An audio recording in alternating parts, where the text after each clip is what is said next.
গ্রামের মায়েদের ধারণা শহরের মায়েদের কোনো কষ্টই নেই। এখন সকাল বাজে 8টা, আমি মেয়েকে ব্যাসে দিয়ে এসে 1 কাপ চা নিয়ে বসেছি।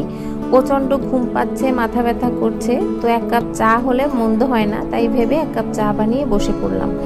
চাটা হলো আমার শান্তি, মাথা ব্যথার সাথে সাথে ঘুমটাও চলে গেছে। তো চলে আসলাম দুপুরবেলা রান্না করতে। দুপুরবেলা তাড়াতাড়ি রান্নাটা সেরে আবার মেয়েকে আনতে যাব।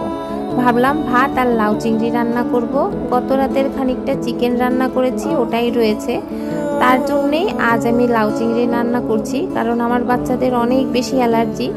চিংড়ি মাছ, খাসির মাংস, দুধ এগুলো থেকে আমি সবসময় ওদেরকে একটু দূরে রাখার চেষ্টা করি। যেহেতু আর চিকেন আছে, তাই চিংড়ি মাছের দিকে একদম তাকাবে না। তো ভাবলাম আমি আর আমার হাজব্যান্ড আজ লাউ চিংড়িটা দিয়েই ভাত খাবো। তো অল্প একটু লাউ চিংড়ি রান্না করছি। এই যে শহরের মায়েদের কথা বলছি, গ্রামের মায়েদের ধারণা যে এই শহরের মায়েরা সারাদিন কোনো কাজ করে না।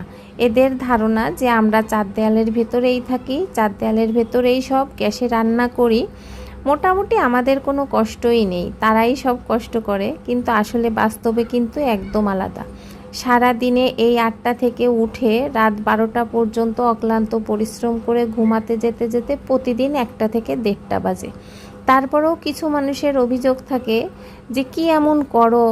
এই বিষয়গুলো এত বেশি খারাপ লাগে যখন কেউ মুখের পরে বলে একা থাকো, কি এমন কষ্ট, 2টা বাচ্চা, শহরের পরে থাকো।